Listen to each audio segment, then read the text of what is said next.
Time flows like a river, and movies come and go like leaves in the current. And sometimes you gotta take the time to slow down and catch up.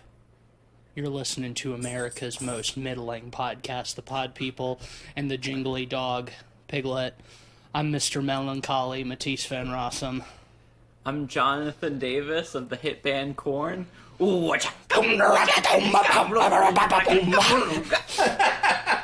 Hi, and I'm Cleveland Mosier, and tonight, the ice cream man cometh. The softy man. Softy man. Well, it's, believe it or not, 2024 is halfway over, and we're here to do our annual mid-year catch-up. Last week we did our predictions for the next part of the year and wrapped up our predictions game for the first half of the year, and Cleveland was our big winner. I won. And got to curate this episode for us. Barely. It was very, very close. I think Still Went to counts. double overtime. Double overtime. Ben and I were tied, and Cleveland beat us by one. So he got to curate this episode, and he chose two movies for us to talk about. We're going to talk about them. We're going to be talking about the new Cronenberg film, Humane. And I saw the TV Glow, the second film from indie director Jane Schoenbrun. Yeah, so we're gonna start with Humane. We're gonna talk about these in the order that we watched them. And you know, honestly, I think this episode, at least for me, turned out to be kind of a surprise, because how I ended up feeling about both of these movies Flipped. totally flip-flopped. 100%. Couldn't agree more. Yeah, Humane was going to be one of my picks as well. It's the debut feature from David Cronenberg's daughter, Caitlin. Obviously, we're big Cronenberg heads in this house. Love David's stuff. We've loved Brandon's stuff that we've seen. So I think we were all pretty excited going into this debut from Caitlin. Sadly, in sort of the inverse of the Ishana Night Shyamalan scenario, where we'd want the apple to stay on the tree in this case, it's pretty far from the tree. Yeah, with the Watchers, the apple stayed on the tree. It could have just been an M. Night movie. Yeah, exactly like we saw in the episode. Like, just all of those same sentiments. And then here, like, we were so excited for her to be like, oh yeah, she's gonna kill it. Like, how could you like not live around that degree of art? Like, I think if you had that amount of execution. I think if you had cut the credits out of this movie and sat me down in a blank room to watch it in a vacuum, and then after the movie was over, asked me which famous director, which of their children made this, I would never have guessed David Cronenberg. No. And to be very clear, I think it's important we say this right now. We're not talking about subject matter. We're not talking about, oh, she didn't do body horror like her dad, we're bummed out. We're talking about execution. We're talking about, and tone. In terms of quality. And tone as well. Yeah, I think the thing is, I understand the instinct for whether it's siblings or sons or daughters of famous directors to want to carve their own lane. Absolutely. Do something different. I think that's their right to do so as well. Encouraged even. In that respect, I don't blame Caitlin Cronenberg for trying something different.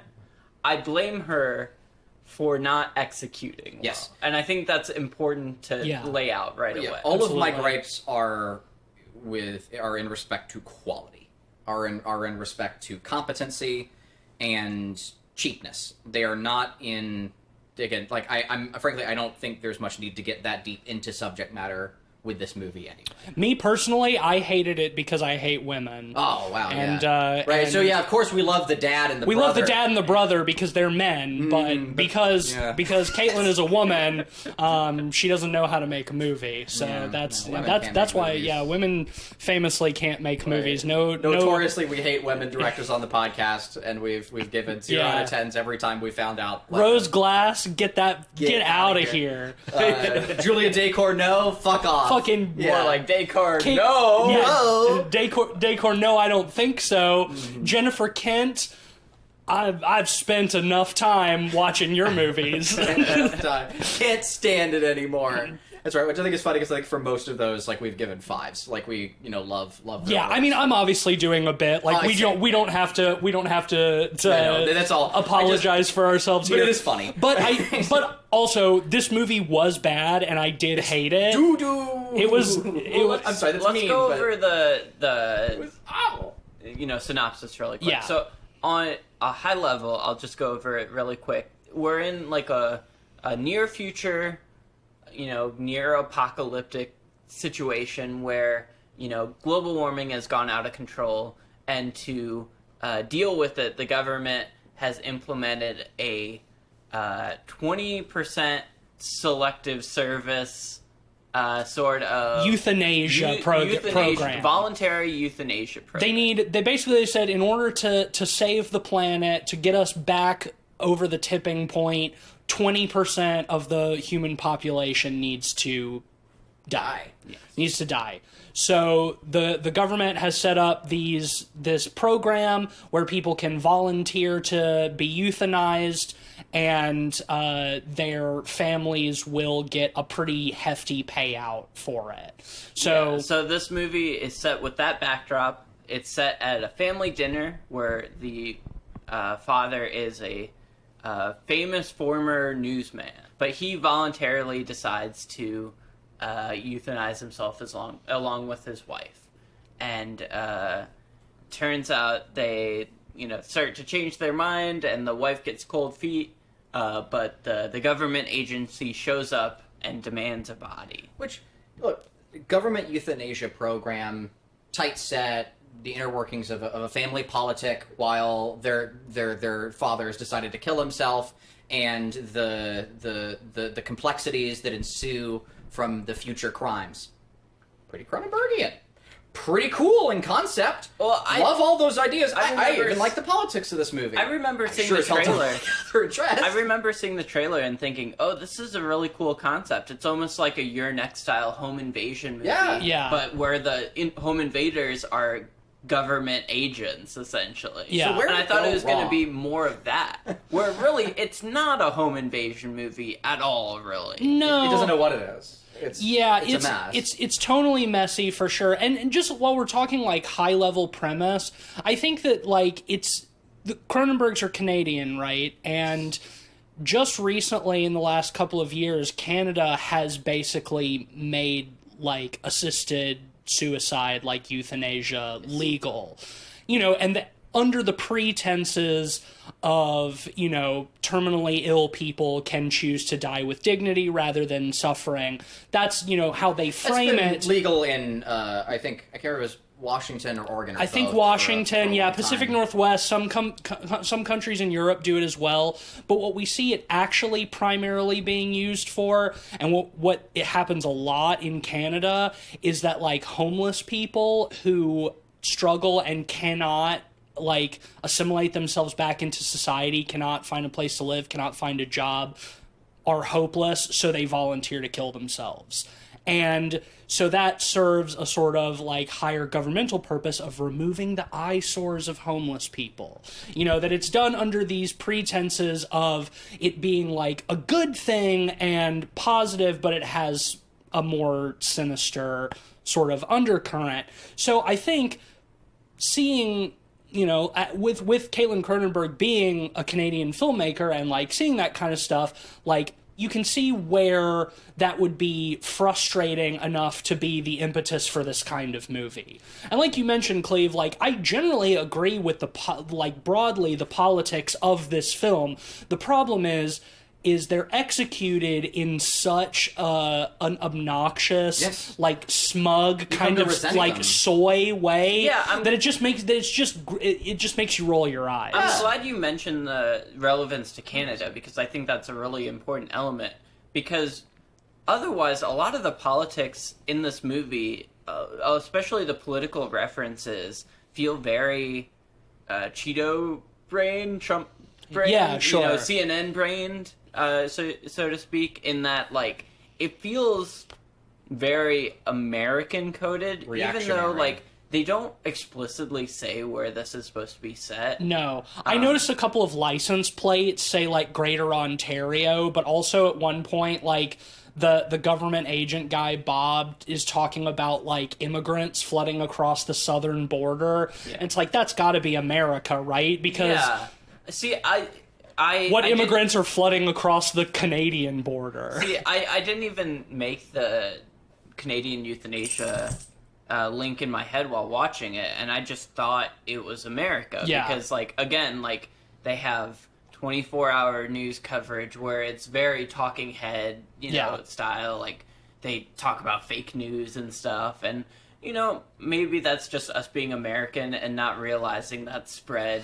I mean, I think there's definitely a fair amount of crossover. Yeah, but seeing all of the Americanized kind of stuff in this, Cleve, while we were watching, you pointed out kind of a comparison to another recent movie, Civil War. Yes. Which I found really interesting to compare it to because they're both non-Americans making movies where they're ostensibly about American politics. Yeah. And what I find interesting is Civil War avoids a lot of the problems of this movie by keeping it at as arm's length as possible. Yeah. And, like, distancing itself from specifics. Making it more about, like, the politics of war journalism in general and keeping, like, the political specifics vague in America. Yeah. The more I sit on Civil War, the more I think that is, like, really the best, like, approach he could have taken. Yeah. Because, like, there's definitely some head-ass stuff, and he himself in, like, some interviews that he did around the press tour, like, he has shown his whole ass a few times about stuff that he's saying, but I think, like, detached from that and just viewing the film, like, in a vacuum, like, Sans, Alex Garland's press tour interviews, then it's like, yeah, I do think that it really is a defter hand to not make the politics the hyper focus. Yes. And going in to Civil War, I was worried it was going to be this movie. Like, do you remember going back to that episode? That was what I'd said going in, is I was really worried that it was going to get really cringy with the politics. It was going to be upfront and obnoxious and miss the point. And I was hoping it would skirt around that entirely and just be about the setting of the war and use that as a mechanism to talk about something else, in this case voyeurism and the news cycle itself, as opposed to the subject matter of the news cycle, which is, I think, the best way to comment on it, especially in a fictitious film, right? And I think it'll age much better for it also. Like, Civil War, I think, will still speak as clearly 20 years from now as it will presently, right? Because it avoids the Trump shit and all the rest of it, right? It's not talking largely. Whereas and when it does, like, it's very clearly allegory, right? Yeah. In Civil War, here it's all upfront, in your face, obnoxious, constant, loud, and present, and taking over the events of the plot itself. Buzzwordy. Like, good choice, making it about one family in their house and them having to deal with the situation. Yeah. Bad choice is having the family constantly talking about the politics directly. Like, it goes back to, I think it was the previous episode, or two episodes back with the Watchers. It's that same problem I have, where, like, when your characters are constantly talking about the events of the script, there's no time or opportunity for them to actually be developed as characters. And instead, they're just saying things about their backstory. See, the one thing about all the politics being in the forefront, it doesn't always not work in this movie, in my opinion. Sure. Sometimes there's elements that do work very well. I think of, like, the weird fake commercials for the I didn't like those. The voluntary euthanasia. The euthanasia enlistment Right. program. Yeah. With the first one, talking about, like, this poor family, their parents voluntarily deciding to kill themselves to give the money to their kids to, get a home. For a future. That they keep presenting it as, like, the opportunity that you're giving the ones who you're leaving behind. Like, you're sacrificing yourself so they have an opportunity for a better future, because it's good for the planet, but also you get like $250,000 for your family if you kill yourself. Yeah. So if two parents do it, then that's $500,000 right there for your kids. Yeah. So why wouldn't you sacrifice yourself for your children? The reason I like that, fake commercial is it's a very cheap looking thing. It's so tacky. And it's in a way that is intentionally believable. Tacky, yeah, I think so too. And compared to like, any sort of PSA commercial that you see on TV. I thought that was kind of a little bit of nice ride. And also because we see at the very end, one of the last things we see is that they fake one for like a couple of the characters who died. But we'll get to that later. But I do think it kind of for a different reason. It sort of recontextualizes that early one that sort of adds to the cheapness of the quality. That's like we see at the end, like if they're faking one of these, how often are they faking these? Like how often is it a picture of two totally unrelated people that they're photoshopping together and setting against a backdrop of like clouds and sun and like angels and stuff. I would almost argue that's a bit of interesting world building in that. Like, I agree. They later in the movie they establish that like the people who do the euthanasia are private contracted companies. Yes. So in my imagination, these commercials are essentially for those private companies. The private companies issue those commercials to kind of pump the numbers into this program. Not just private companies, but specifically private prison companies. Because when they first instituted this law, of course, all the prisoners were the first ones to, to enlist, is the term they keep using.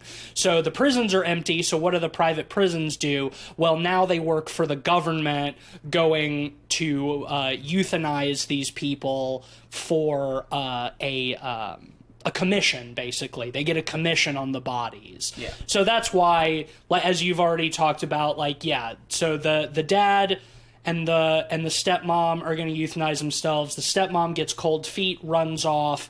The dad still does, and because he was essentially blackmailed because of it. Yeah, he discovers that if you try to renege once you've made an appointment, that you can do it, but they freeze your assets, send you to jail for the rest of your life, and put you on the government coward list. Which I thought was great. Which I think is pretty funny. Well, see, the problem, though, is, like, that's funny in a Verhoeven movie. Yes. But look at the ads in RoboCop, right? Those are good. Like, those are quality and funny. We've praised them in the past. Like, and compare them to this film. Because this feels like budget bad Verhoeven, in a lot of respects. But like, so much of the tone is self-serious too. Like to me, it was so all over the place. It didn't know what it was, and I wish it had leaned in. Yeah, one way or the other. Verhoeven is like confidently satire, So and confident. I feel like this movie was kind of like too embarrassed to be satire. Like it still felt like it needed to be like serious political commentary, and when it didn't realize that like some of the most biting and best aged political commentary is just straight up satire. See, well, I think the heart of Verhoeven too is having likable characters. Yes. Oh my god. And I think this movie has a total of one likable character, and it's the character you least want to be a likable character in a movie. He's the bad guy. Yeah, he's the bad guy.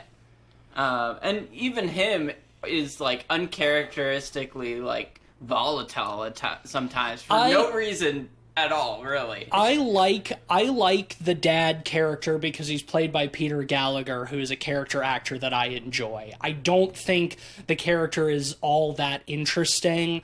I like to see Peter Gallagher in stuff, but yeah, like even so, like he's still kind of a wet noodle of a character, you know. He doesn't have much personality, and he's out of the movie after Right, what, you know, the whole minutes? thing is like this family, they're all rich, they all hate each other, they're all stuck up, but don't worry, the apocalypse doesn't affect them because they have money. You know, your typical thing, like these kinds of crises always affect the poor, but not the rich, which is why when they're forced into this situation, like, this isn't supposed to happen to people like us, something that they say directly multiple times.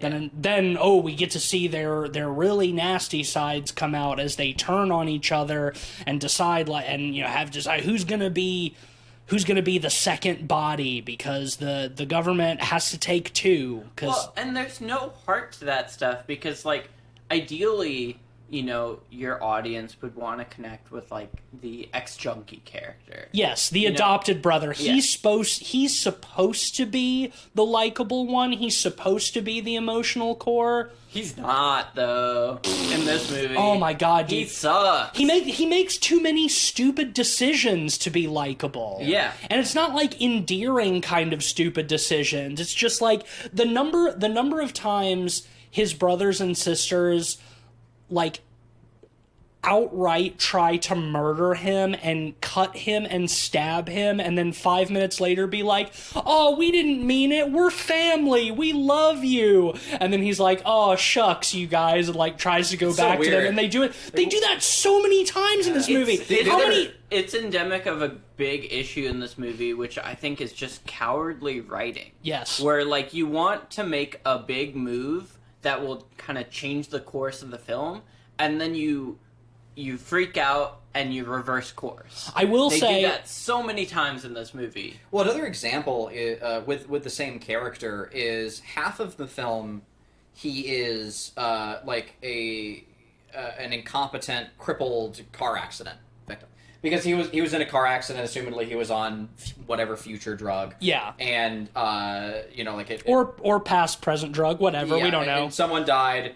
And you know, he's dealing with the fallout of that, of the consequences of it, and so he's walking around with a cane. He's got a scar on his cheek, so he's not very mobile. But there's so many fight scenes in this movie where he becomes a fucking Shinobi, samurai, John Wick. Yeah, like, and he'll go from doing this like really effective dodge move against a knife, where like he tilts his shoulder like just in time to dodge the knife, like you see like in Van Damme movies and shit, you know? And then he'll run into the other room and just trip over a coffee table? Yeah. And it's like, okay, does he have spatial awareness or does he not? Because, like, that, like, back to back, these things happen. Yeah, and or they let don't somebody inform just each walk other. up behind him and stab him in the back or something. Like, and it's weird kind of half and half thing where, like, then suddenly he'll turn around to be really confident, or just carry, like, this wound, like this, like, huge back wound, like it's nothing.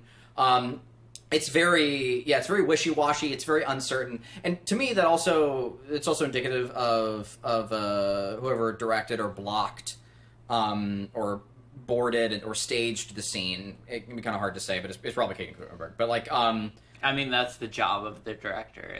Blocking and staging scenes. correct. Yes. And you know, correlating with. I will say the script is bad, but she did not write the script. I will say we can't blame her for the bad script. The direction is bad. The direction is bad too. The And, direction is bad too. like, But the script is worse, I Yes. think. Yes, and we find that as scenes take place, like they have to move up and then up in the house and then back downstairs, and we cut away from scenes when a character is downstairs and they've been stabbed, and then the next thing we know, they're upstairs, treating their wound. Like when They the other people were in teleport a between lot them. Yeah, in there's this a lot of movie. teleporting in this film. The layout of the space they're in is not well established, which is like the number one thing you need to do when you have a largely single location film. Like a is house. you Yeah. unless you are specifically making it confusing, like Kubrick did in The Shining, to increase a sense of But that disorientation. You can't do that on your first This film. is not That this is not the case yeah. here. This is not the case and here. also like it also takes a great deal of planning to intentionally make a scene feel confusing. You can't wing that. Yeah. Well, I think of a movie like, you know, Don't Breathe, where Yeah. they do such a good job setting up that house Of and establishing the location space, and yeah. making you understand kind of spatial awareness Or people of under the whole stairs. house. Yeah, people under the stairs Like, also great does for a that. great job. Yeah. Well, and And I'm that's not. such a cool example of it too, because in People Under the Stairs, the house is huge and sprawling and sort of elaborate. I could draw a map But- for that house right now. But you understand Yeah. inherently where everything is, because Craven does such a great job kind of slowly integrating you deeper into the house as you go. And Yeah, I seriously, I could sit down and I could draw, with- like, I saw that movie maybe like 3 years ago now. Still, I could sit down and draw you a map of all 3 floors of that house. Like, yeah. And I think the trick of that Full is like kinetic. you need to stay with your characters as they move throughout the space, so you can tell how they got places. Yeah, we're on a There's journey a, with the there's a protagonist. particularly egregious moment in this movie that kicked off this whole conversation for us when we were watching it, where they're first trying to kill the adopted brother, and like you mentioned, yeah, he runs into he runs out of the kitchen into like the living room and trips over the coffee table. There's some fighting there, and he starts trying to run out of the room to the right, not back into the kitchen the way he came from. He opens up another door and goes into that, and somebody throws a knife at him, and it cuts before the knife hits. And then the next time we see him, he's in the upstairs bedroom, which is... All 3 people were blocking his path to the stairs. Right, because to get to the stairs, you have to go back out into the kitchen, into like the foyer, and up the staircase. But he goes out another opposite direction. door, the opposite direction, and then the next time we see him, he's in the upstairs bedroom. And it's just And, like... like, this might, again, like, for listeners, I think this is a good distinction as well. This might sound like a CinemaSins thing. It's very much not. The layout of the space, as we travel through it with the protagonist, is very important for maintaining tension. Like, how are we supposed to be afraid of our character in this space if we don't understand the fucking space? Right. Like, it's tantamount to the story working. Well, So, and like, there's that. and they cut that like in the middle of like a big scene where like they're actively trying to kill him, right? So it's like, I thought when he was going to that door that it was like a closet or a bathroom and he was going to barricade himself in there, but they were going to be outside.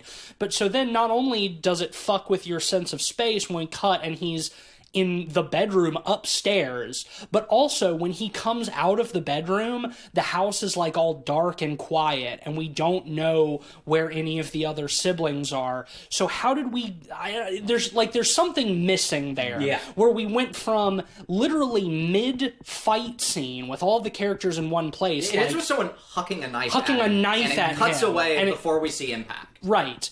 Yeah, Going whatever, from like- that to him in a totally different floor of the house, and we don't know where any of the other characters are. Like, there's a piece missing there. It doesn't have to be much, but there's a piece missing there that it's just like... We could have just, again, in the blocking, have him get up and run towards the stairs. Yeah, it's And throw the knife there. Yeah, it's immersion breaking. Yeah, It's- 100%. Well, it's just poor staging. And, Yeah, it's just sloppy filmmaking. yeah, so there's that. There's one point I kind of wanted to bring up, and I think it's my last. It kind of goes back to the Verhoeven thing we were talking about, right? Like, lean in, commit. Don't be cowardly. Tell your story. Make it either about actual near present as you perceive it, leaning into dark realism, or make it more fantastical and allegorical, right? Where it's a little bit safer and it's a little bit easier to talk about these things. I think a great example of that is a Cronenberg film. And it's what I think will be considered to be Cronenberg's most, quote, dated movie. And even still, it's a masterpiece, and that's Existence, right? And actually, and like, it's dated, but to me, in like all the good ways. Like, just to be clear, like, I adore Existence. Yeah, I think Existence has aged pretty well for the most part. I do too. It is still like a definitively 90s Sure. film. Aesthetically. But here's the cool thing about it, right? Existence is about future tech. It's about VR stuff. It's about hackery shit. But the tech in it looks like nothing else. It looks weird and chitinous or fleshy. it doesn't look like anything from this world. And there's an intent there, right? Like, it's to make it allegorical so it won't age. Yeah. That's what's beautiful about it and cool. It serves two purposes. It's fantastical. It's fun to look at. It's awesome. We all love it just for the fleshy bits. But also, it'll continue to age like wine because we can just enjoy it for the allegory, and the commentary is still good and can be applied to modern tech stuff, right? Like, you can still think about like VR concepts and other things like that through the lens of Existence, because Existence is so fucking weird. Yeah. Whereas this movie, like, it never does anything like that. But Cleve, the euthanasia drug is bright red. Isn't that so timeless? No. Yeah, why did they do that? Yeah, it looks like Kool-Aid. Well, and it's funny when y'all mentioned too, like, they might as well have made it the Reanimator like glow stick color. Yeah. They should have. That's better. That's Lean more in, fun. at Again, least, lean yeah. in. Or just make it a clear fluid. But like, just making it bright red is just kind of right there in the middle. Yeah, It this doesn't- big syringe with just like yeah, red food coloring in it. And again, too, when like, you know, like her dad's films and her brother's films have such an attention to detail, like, because they matter, right? Like there's such care and consideration there, and this has none of that. And again, Yeah. the politics are, like we said, good, but they're loud and they're obnoxious and They're they left annoying, me resenting it. And I yeah. think that in that respect too, I loathe that because that's doing more harm than good, right? Like, that's giving fuckers ammunition. Like, it's just not great. And yeah, so the whole thing just left me bummed out and surprised and sad and to think that, you know, in this world, like, we get a Shyamalan offspring that's just like Shyamalan and a Cronenberg offspring that's nothing like Cronenberg, and it's like, man, why can't we? At least we have Brandon Cronenberg. Yeah. Like, Well, and this is only her first movie. Yeah. And with a better script and more practice, she it's can like, bring it yeah, up. I think she could totally come into her own. She just needs more confidence in like what is happening in her movies. I think about like Possessor. You think of the scenes of violence in Possessor, and they have huge ramifications for the rest of the movie. Yeah. Whereas like in violence in this film have no consequences. And just like, and the constant flip-flopping too. Like, back and forth between they're trying to kill each other, or no, they're trying to be family. Oh no, they're trying to kill each other again. And just like like I mentioned already, the number of times that like the protagonist falls for, like, especially his little sister being like, I'm your little sister, it's us, it's you and me against the world. And then she'll literally stab him in the back. And then 10 minutes later, it's like, oh, don't you remember when we were little and blah, blah, blah, blah, blah. And then he's like, yeah, I love you, and then she'll stab him again, and oh god, Well, it's just, yeah, there's no. It's like Twitter takes. It's like Instagram shit where it's just It's just there's no. It's just there's no like. There's no sustenance. Like to Ben it. said, there's no confidence to like stick with something. Yeah. Like, it's constantly got to fucking flip-flop back and forth. Like, the ending is The ending is the most egregious. the ending is the example most of it. frustrating part of that, because again, after fucking trying to kill each other for the whole movie back and forth, at the end they finally decide, no, we're not, like, family is forever and family is important, and it's us And against it's an easy decision to make because there's no consequences to making it. right, for us. exactly. And it's like, we're gonna put on a ruse to make them come into the house and think that we killed one of us, but nope, not actually. And then we're gonna capture them, and we're gonna euthanize Bob, the bad government guy, who, again, we haven't touched on him much, but he's the most entertaining. I do want to character. talk about him a little bit after this because he is definitely the one highlight. I really like that performance. Yeah, I do too. But they have him strapped down on the gurney, and they have all the other ones tied up, and they're gonna euthanize him, and he's going through this whole spiel of stuff, is like, no, don't do this, I can make everything all right, you know, I can fucking all this stuff, like, all I have to do is like draw up some paperwork, blah blah blah blah, all of this stuff. like, please don't kill me. And it's like, ooh, are they gonna do it? And he just like keeps making promises like, ooh, are they gonna do it? And then like they cut to black right before they start to like press the plunger on the injector, and then it cuts to the fucking junkie brother playing the piano on like a stage in a tuxedo, and then like the whole family are all sitting there watching him, and they're all one big happy family together, and through this they've overcome everything and they love each other. And Well, and I they have thought it another was a one of those fake- commercials. Yeah, see, Yeah. I thought it was like part of the fakeness of the commercials, but the commercials are so cheap that like, how did they fake the other part? It doesn't really mesh to me.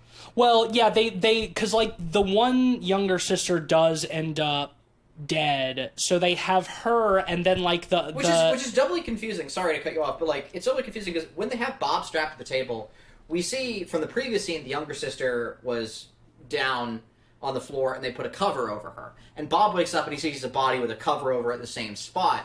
And then they do this needless reveal where like they pull it back and it's one of Bob's henchmen that they've already killed instead. yeah. And why would they do that? Like, it Don't doesn't- know. Yeah, like Doesn't make it's so, it's you know what it is? Very Shyamalan-esque. It's a twist for the sake of one, and it doesn't bring anything to the table. And so they do a fake out, but she is still dead actually. So you see why that's like really stupid? Well, and confusing? she's pretending to be dead earlier, but then she actually dies. But is it even on screen? It is, but it's been a couple days. I don't remember. She gets stabbed or something. One of the who gives a cares? shit? Yeah, it doesn't matter. But like you have a point about that being so sloppy, and another example of sloppiness is in the second half of the movie, Bob gets a call from the department saying they have recaptured the mom who gets cold feet. Yeah, the stepmom who runs off. Yeah, and instead of kind of calling the whole thing off inside, he demands that they take her into the central station so they can continue with what they're doing here. And it's like, there's no reasoning for that particularly. I mean, I guess you could argue that it's just Bob's resentment. Yeah. They don't do... Well, because the little girl, she pegs him, remember? She's like... She does what? She's like, you just like watching people die, and he's like, oh, can it? Well, because he gives this long fucking spiel about how, like, rich people are never the ones who are affected by this kind of stuff, that, like, they're the real drains on society, really just being the voice for the audience, even though he's the villain, and gives this whole thing, and the little girl's like, I don't believe that, I think you just like watching people die, and he's like, can it be both? That's my favorite line of the movie. Because I'm like, It's yeah, like, it it's like, probably oh can. yeah, it's like, yeah, it can be both. Why not? Yeah, So- he's the witch. Cool. Like, So yeah, he's really just having fun with this game that's even though he's not like actually watching anything that's happening what is he- inside. yeah, he's not He's doing anything to arguing. bring him He's arguing gratification. with a 12-year-old And in the playing RV and solitaire. playing solitaire and arguing with a 12-year-old in the RV outside. yeah, like, so like, yeah, exactly. How is that bringing in gratification? yeah, It I don't doesn't- know. It's what- again, what it's is- just what are his motives? Again, though, I will say his role in the movie is probably my favorite As a in performer, terms yeah. of performance. yeah, absolutely. And even, like, the writing for him is probably the best. It's the most charismatic character in the movie by a wide gap, I would say. He honestly he feels he fulfills like the Ian McDiarmid role in this. well that McDiarmid has in Star Wars, where it's like he's the only one. knows what movie he's in. He's the only one who understands the real tone of the movie that he's in, while everybody else is trying to like be serious. Like he's having a little bit of fun with it, and that's why like he's the most by far the most watchable part of the film. We haven't even mentioned that like one of the brothers is played by Jay Baruchel, who is an He's actor the I've same always role he's done in always in every other... immensely unlikable Yeah, you love to hate. dipshit. Yeah, Yeah. He's annoying. He's good at that. I will I mean, Oh, he's great at that. I was I don't hoping think his performance is great. I will was say hoping they he would've done more does with that he instead does of have more. one of the only other parts in the movie that I laughed at where Oh, yeah. he's coming at the brother with a knife or something and he's like, I'm not racist, I'm an ally. It's just like doing all Yeah. those like liberal identity politic That like was funny. buzzword That was stuff. funny. Yeah, I that was actually good. I actually thought that was pretty funny, and like There's if movies the that rest like if that the rest of more. the movie had that kind of similar tone to it, I think I would enjoy it more and forgive 100%. it for some of the eye rolly shit. Last thing, really ugly movie. It looks cheap. We were saying it looks like television. Yeah, I haven't seen the show The 100, but it had that kind of like, like made for TV sci-fi, like The whole thing quality. reminded me of one of Mike Flanagan's like Netflix show family dramas without the Netflix budget. And I've liked some of those in fairness. Like I like the Haunting ones, but the whole Flatly the whole lit. family aspect of this whole thing, it reminded me a lot of the of a cheaper, worse version of Mike Flanagan's House of Usher series from last year, and I already didn't like that very much. I think we spent That's right. already too much time on this. Well, Cleve, you pick it. You Too picked much it, so you time. start. Yeah, 2. Two for me as well. Yeah. Unanimous 2. Unanimous two. two. For a Cronenberg. Yeah. Man. Hey, she's her own person. She's blazing her own trail. Absolutely, and she should be. She's doing her own thing, different from her father and her saying, brother. right. And I did not like this movie, but I'm not gonna write her off completely. Like I hope she's plenty- Year of Plenty of- nepotism continues. plenty of great directors have fumbled their first couple of films. Totally, Like so, yeah. there's Even To me, it's a Cronenberg. lifelong feat. even her dad. Yeah. To me, it is a lifelong feat to make one really good movie. Like, Yeah. like in my opinion, that is already impressive. Keep swinging, of course. Like, absolutely. But folks, this one not good. Not you can give good. it a pass.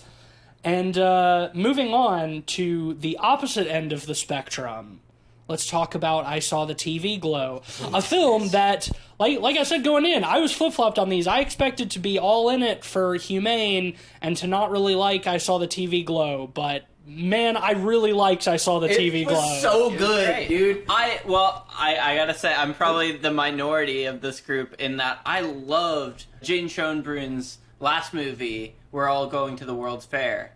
I found it to be a fantastic rumination on kind of internet-addled generations and kind of finding communities through online spaces and kind of the alienation of Yeah. like, And the dangers contemporary there. society. I liked We're All Going to the World's Fair. I didn't love it, but I am a defender of it, especially like Cleve really did not like it. It's a divisive one amongst us. So we all saw it separately, didn't talk about it for the podcast, but all have different feelings on it.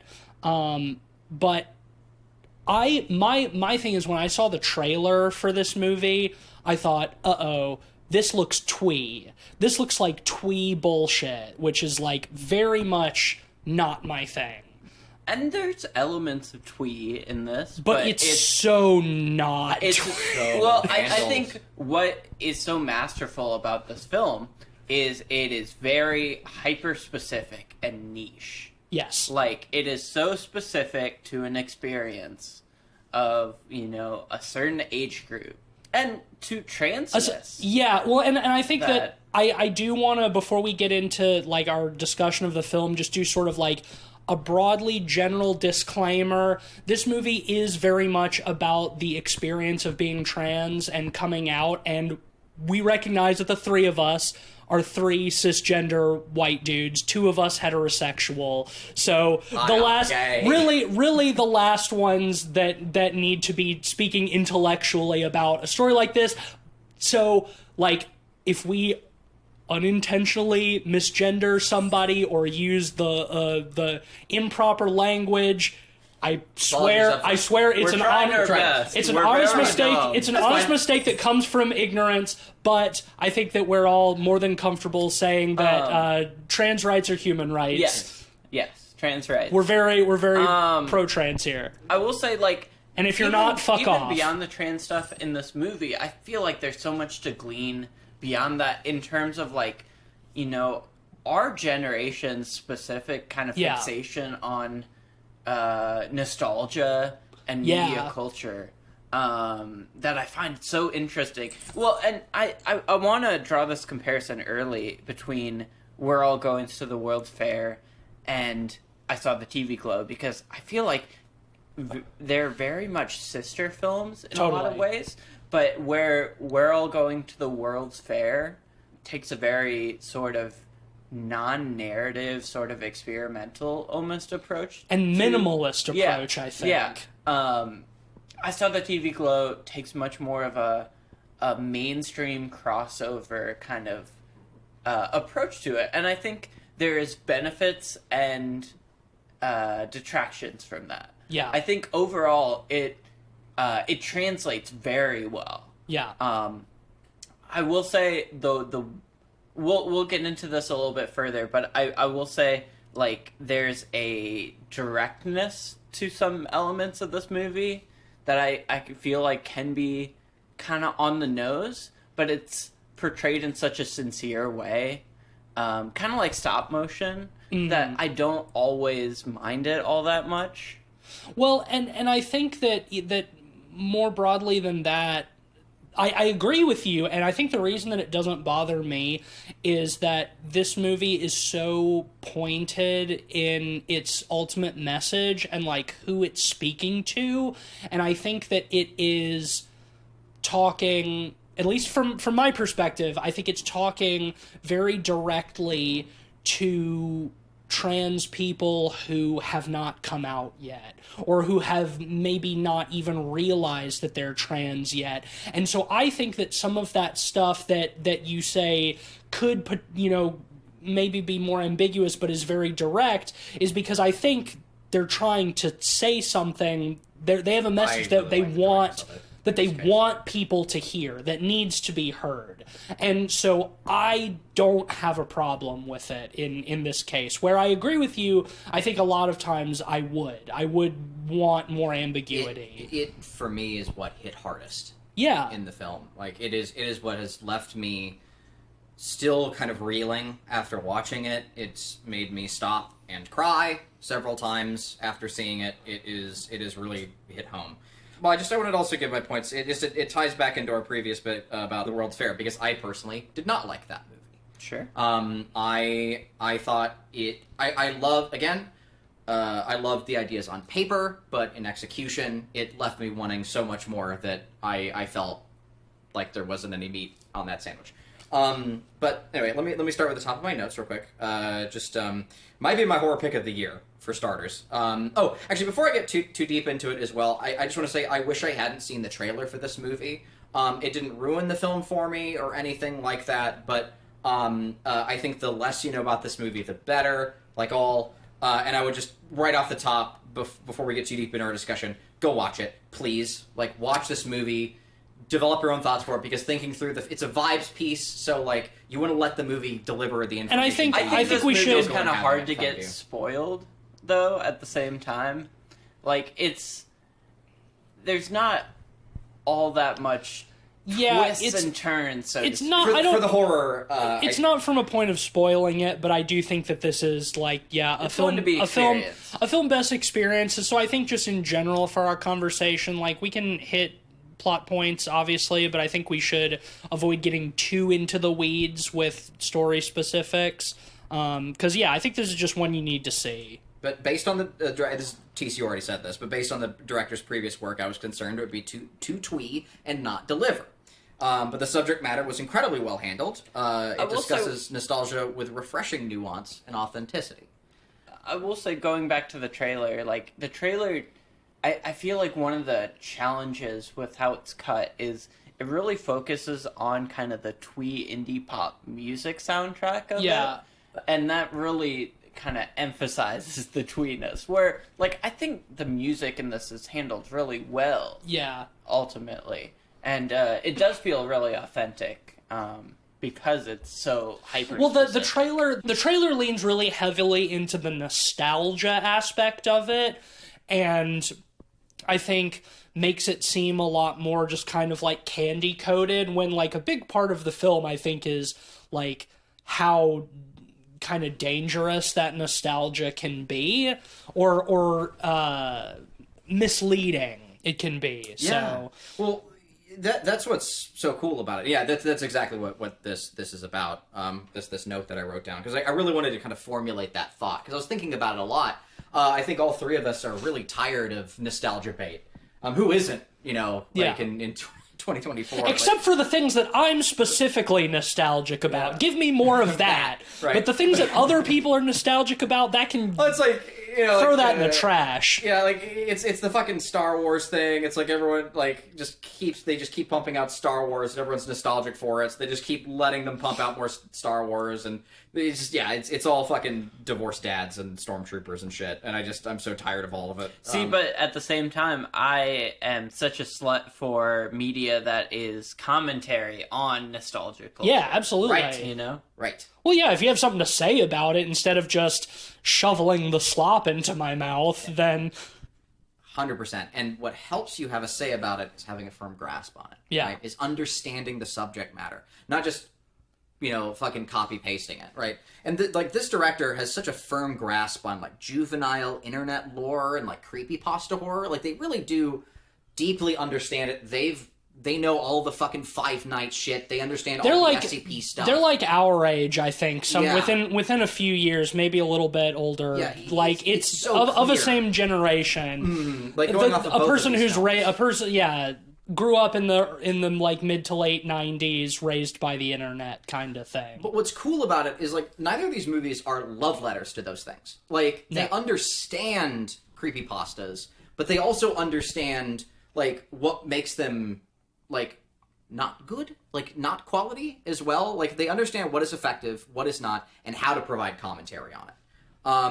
And We're All Going to the World's Fair was to me built such a terrifying and obscure mythos that I was bummed out with the direction that it took. Yeah. Like I really like We're All Going to the World's Fair. It was so like mysterious and uncertain. I was like, what is the World's Fair? What is it going to be? So when that turns out to be a dead end, I was really wanting more. I was kind of bummed out by it. This film delivers on that. So let me see. That's a whole different discussion to be had. I think there's room to refute that statement in general, but we're here to talk about and I bleakness do, of but- World's Fair. we're here to but talk about the let's TV not glow. dive Yeah, we're here to into talk that. about TV glow. Well, just a little more because like it is. I kind of round this out a little bit. I understand that that was the intent, right? Like with World's Fair, and I would not even say it was poorly executed, but the final blows fell soft on me as a result.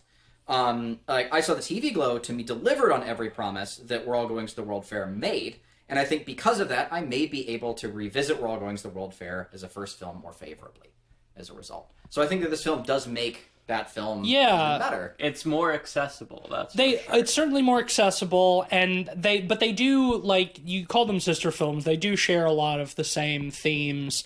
It's very specifically like how soul killing it is to be isolated and misunderstood in like American suburbia. Right. Is this a damn Deaf Heaven album? What? It's like the point across both movies is that the reality is far more horrifying than the fiction. Yes. Right? In TV Glow, it's this strange, mysterious show and the effects that it has. And in World's Fair, it's this weird internet creepypasta thing. And both films inevitably subvert that the reality is way fucking worse in both cases.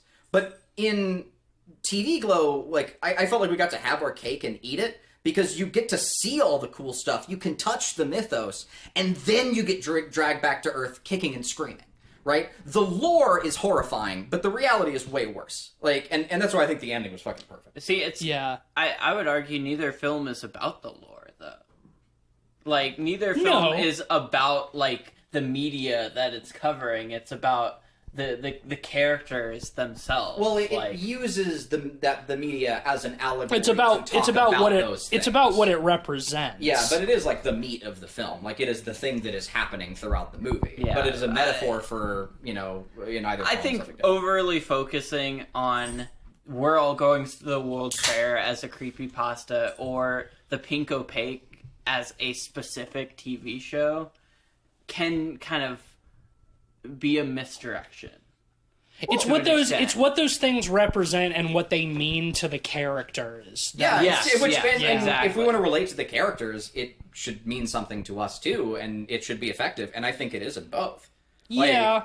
And I applaud that in both. I find the lore that they build and the mythos to be very compelling, and it makes sense as to why those characters fall into it so deeply. And again, to relate with the characters, I think that's super important. Yeah, I mean, I think it's better at just capturing the vibe of what those kinds of things mean to people, because I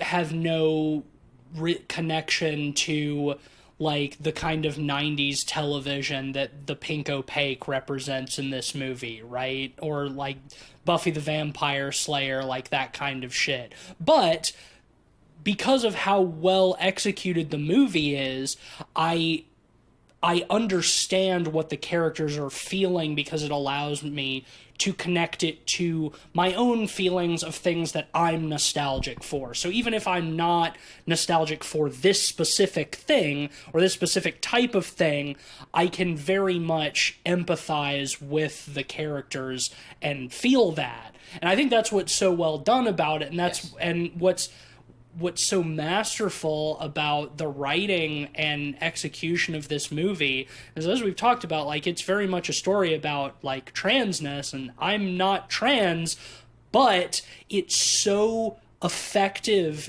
on an emotional level that there's still so much to connect with, just even stripping those things down to their even baser levels, just the horror of coming into adulthood and realizing that it's not what you imagined it to be. Yes. And that realistically the rest of your life you're looking at slaving over a job that you hate to pay your bills, living in the suburbs with a wife and 2 kids or whatever. And it's that this is not my beautiful house. This is not my beautiful wife. And it's that is such an easy prison for all of us to fall into, outside from the more literal aspect in this movie that it's about the horror of never dysphoria and never accepting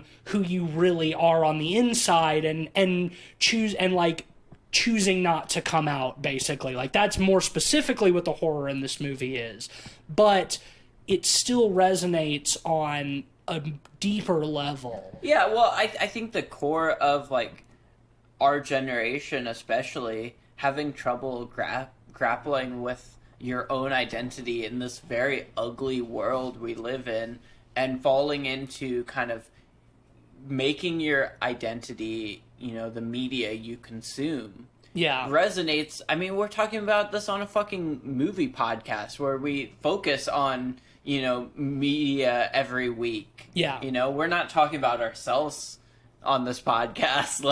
It comes out in ways, but at the same time, the core of it is exactly that, and I think that's why it works even beyond the trans allegories, even though that stuff works very well. Yeah. I think that's why it resonates so powerfully, is it's especially a specific generational thing in terms of 90s TV and the internet culture and stuff. And that pining for a simpler time that everybody has, even though a simpler time never really existed, you were just a child. That's all. That's all it is. Life is simpler when you're a kid. Yeah, well, that's the beauty of really, really good art, is it understands the core of sympathy. And I've mentioned this before, but the root of sympathy is I suffer with you, right? and it's taking us along on that journey. It's fucking none of us are astronauts, but we all feel the loneliness and the solace of being an astronaut, right? Like there's feelings that are associated with that because through art, the art that we've experienced. And this film does such a phenomenal job of allowing us to sympathize with the protagonist. Again, to the point where, like, I was, like, doing my dishes yesterday, and I just kind of stopped, like, and it just kind of made me stop and reevaluate my whole fucking life and just be like, have I imprisoned myself like this? Have I, like, done anything? Is there, like... It just made me stop and, like, really think for a little while, and I just started fucking crying, and it really hit me hard, man. Like, I really, really felt for the protagonist of this film. I mean, that goes back to the core of the film, and the heart of the film is I would say the two incredible performances at the center of this. Yeah. Justice Smith and Bridget Lundeen Payne, I think her name is. Yeah, you got it. Bridget Lundeen Payne. She was in the latest Bill and Ted movie as young Keanu, I think. She was great in that. Okay. But it was a much more silly version. I never saw that one. So I thought her performance in particular was incredible. Yeah. She's like almost the Peter Pan figure in the movie to begin with. Like she's the one who introduces him to that and kind of tries to take him off to Neverland, and he experiences this whole new world. In a much angstier way. In mechanism, much less wonderful. Yeah, we've talked pretty extensively about this already without even really like giving a broad overview of the plot. But yeah, the movie's about these two characters, Owen and Maddie, who meet in school and develop a shared love of this kitschy, goofy 90s teen supernatural show. Yeah, teen supernatural show called The Pink Opaque, which I think I was reading is the title of a Cocteau Twins compilation record that Jane Schoenbrun had put that in as a placeholder but never came up with anything better, so just left it as The Pink Opaque. See, I mean, The Pink Opaque is such like a great metaphor for transness. Yeah. You know, and the name, like the way it rolls off the tongue, is one word. Is like kind of a bad title, but it's the kind of bad title that a '90s TV. Well, show in the trailers, I couldn't understand what they were saying when they were talking about the Pink Opaque. Yeah, you remember that? It's like, you remember that show we used to watch, The Pink Opaque? And I'm like, the what? But it is The Pink. Yeah. Opaque. And you know what? And again, for what it is, perfect title. Like for like a weird '90s like show that nobody remembers. Yeah, like it's like to me, it felt like so clearly about transness that like that almost felt on the nose to me. Well, I mean, it is like the show is literally like the metaphor for transness in the movie. So yeah, it is in that sense very on the nose, but like the villain is just enacting the straight agenda. Yeah. Like, which is make him drink the moon juice. Mr. Melancholy. Mr. Melancholy. Yeah, everyone has to be sad because of the patriarchy. Fuck, I love it, man. And like So the show, The Pink Opaque, is like about two teenage girls who met at a sleepaway camp, and they have a psychic connection. They can communicate across the psychic plane, and so they use that to help each other fight monsters that come. They live on opposite sides of the county, and they never meet up in person. They only on the psychic plane, and that's how they bond. So far away on the other side of the county. I love that. Yeah, right. And so they got to fight monsters across the county, but they never meet up, and they have to defeat Mr. Super Sentai, like Power Rangers. It's Mr. like Power Melancholy. Rangers. Yeah, like, it's great. I mean, well, they don't have like cool suits or anything, but they do have these little pink ghost tattoos on the back of their neck. But the monsters, it's the monsters are it's right out of Power Rangers. Yeah, the monsters are very Power Rangers. It's such a small thing, but it's where their complete mastery of the subject matter totally clicked for me, and that's like the subject matter in this case being nostalgia. Yeah, right? Is we see him as a child watching the show, and there's an ice cream monster. and it's got this awesome, like, fucking wretched ice cream goo, like, pouring out of its face, and, like, it's a big, like, sick rubbery suit. Very, like, Psycho Goreman-esque. Yeah. Like, gory homage to Power Rangers that's, like, way more intense. And then, much later in the show, we see them watch that same episode as an adult, and it's like a cheap, shitty ice cream man suit. And it doesn't look very good at all.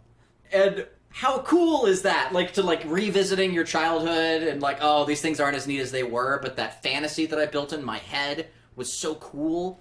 I love that. I've never seen that applied that way in a film. I mean, I even think Before. of, like, the stories you told on the school grounds, or you heard about certain things, pieces of media and such, where they would build a reputation in your head. The mythos. That's so much larger than it actually was.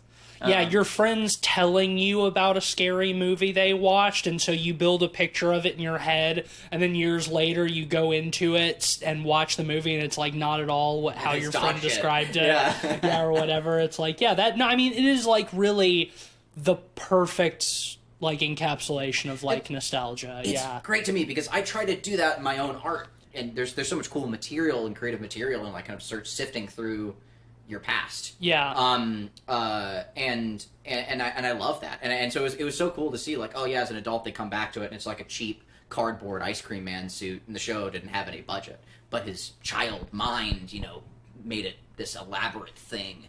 Made it magical. Made it this fantasy realm. And for that then to become the allegory for like their trans self, that they really wanted to be this lesbian couple. With Maddie. With Maddie, and that to them will always be a fantasy is truly horrifying. Like deep, like that terrifies me. I was really like in all the right ways. Like I was so upset by that. Like, I've never, like, felt the full weight of the patriarchy like that before, as, like, a cis dude. I think it's just, like, watching a silly horror movie, but, like, I was really, like, fucking floored by how carefully they brought that revelation through. Because it's always first delivered via the deep lore of the show. Which, again, I guess Ben has pointed out, we don't care about it, right? Like, the deep lore of why Mr. Moon Man is doing the thing with the juice beyond metaphor isn't important. But it's stealth carrying this, like, really terrifying reality. I mean, I would even say that it's important for the characters of the film, but it's not ultimately important, as important as, like, how the characters experience it. But it's important that it lands. So we can experience that with the characters. Yes. One thing that I want to push back on a little bit is I don't see the oppression in this movie, I guess, so much as an external force like the patriarchy or something like you said. I think, like, outside of, like, you get little hints of it hovering there with, like, Fred Durst's character, who just plays, like, Owen's dad, who is just, like... I think he only has one line in the movie.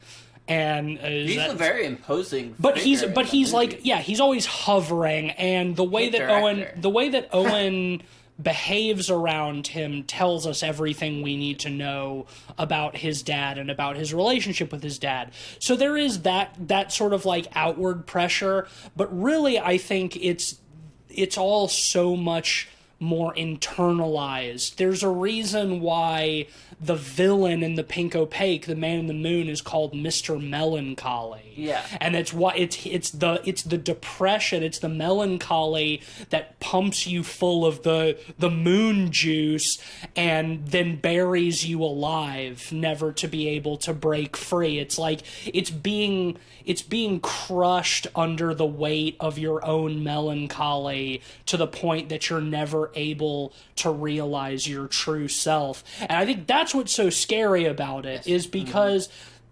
certainly there's no shortage of external oppressors in this world for everybody, just about whoever you are. Certain people way more than others, no doubt about that. There's no shortage of external oppressors, but at a certain point, it's like you become your own oppressor, and that's the. Well, to be clear, when I say like the patriarchy, I don't just mean like men and dads and the rest. I just mean the system that we exist in, right? And that like the things that always hold the character back from pressing forward, from like taking the step to get out of town, to find who they are, to escape, right? Like this world that they're in. There's sadness that is both them and the town, right? It's often family. Like he can't leave his mom. He can't, but then the mom dies, and ultimately it's him. Yes. It's or them or she or whatever. Like it's like it is themselves, like lying to themselves and burying their true self underground. But there is also, it's like we see, like the whole big part of the movie is like Maddie wanting to get out of town because she's like the suburb, like this is death. If I stay in this town, I'm going to die. And it's like for a young queer person in like a small suburban town, it's like, yeah, that's death. That's death for a lot of people. Like it's a spiritual death. We still have my friends in high school. I mean, Jesus Christ, I cannot imagine still living in the town where we grew up. Like, that does feel like spiritual death to me. So it's like, I understand that, but also we see what happens when Maddie got out, right? When she disappeared and she comes back, and it's the blending of reality and fiction, and she has that incredible monologue in the planetarium, like explaining what happened, where it's like she got out, she went to a new town, she changed her name, and it was still the same suffocating death that she ran away from in that town. And she thought about doing it again, moving one more time to a different town, changing her name again. But what did she decide to do instead is pay a guy that she worked with $50 to bury her alive. See, this is going to sound incredibly reductive, but this film's bread and butter is made up of two things. Dissociated staring and emotional monologues.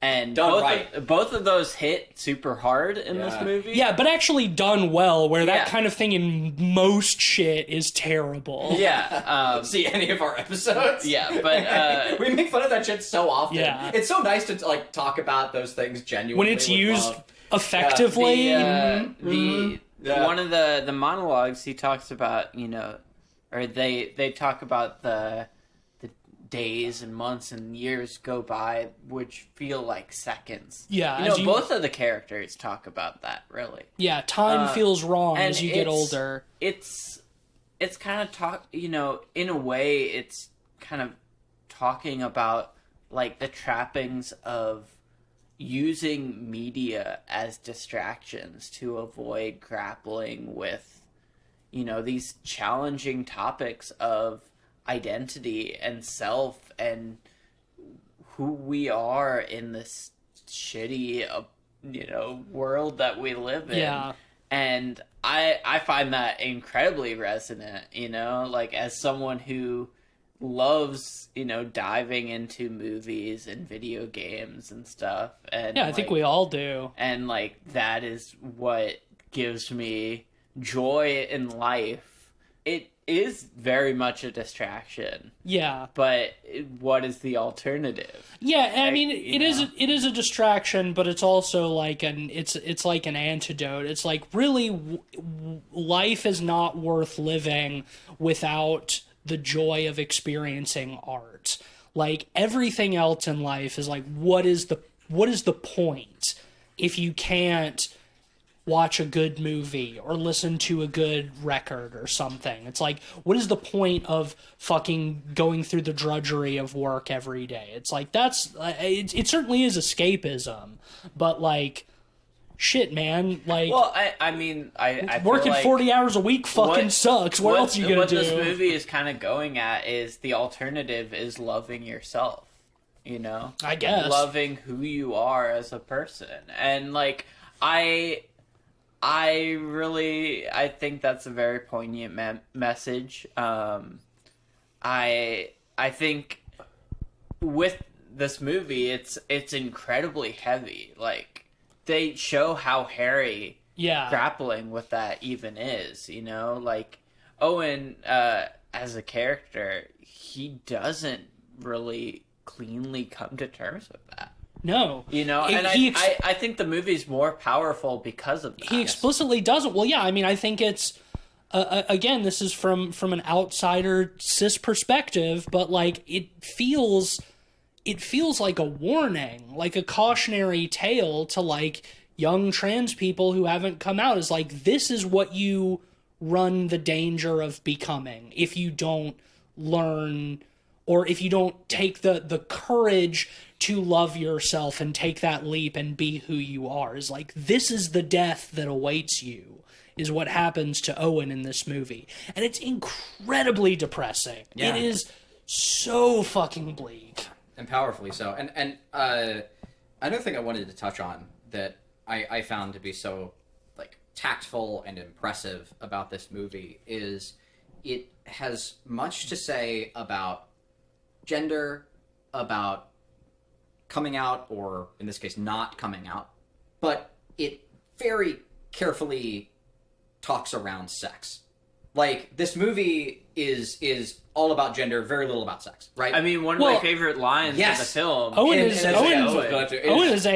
asexual. And in the trailer, I hated the line, and in the movie, I adored it. Well, because there's more room, there's more context from yeah. the scene. Yeah, exactly. Yeah. And that's she tells him that she likes girls, and he says that's fine, that's no problem. It's clear, like, again, in their small town, like the ones we grew up in, like well, she thinks he's, like, hitting on her, right? That he's, like, you know, he's in love with her or something. She's like, you know, I like girls, right? And he's like, oh yeah, that's totally fine. She's like, well, what about you? Do you like girls? Like, I don't know. Do you like boys? I don't know. Dude, I like TV shows. Yeah, exactly. And she says, and he just says, I don't know, I like TV shows. And but he elaborates, and he's like, whenever I think about things like that, it feels like there's something missing inside of me, that, like, something has been, like, scooped out of me. I feel like that dialogue is so at the core of what this film is about. You know, because where Owen has a hard time accepting themselves and who they are, Maddie very openly accepts that they are lesbian, and, like, that is a big part of their identity. But at the same time, that does not necessarily bring them happiness. You know, in the film, because of where she is. Yeah, it's not like I accept your identity and suddenly everything is better. And I think because they insist, you know, they emphasize that point that like, identity is not your savior. Like, this movie really kind of becomes the piece of art that it is. You know, it's not that simple.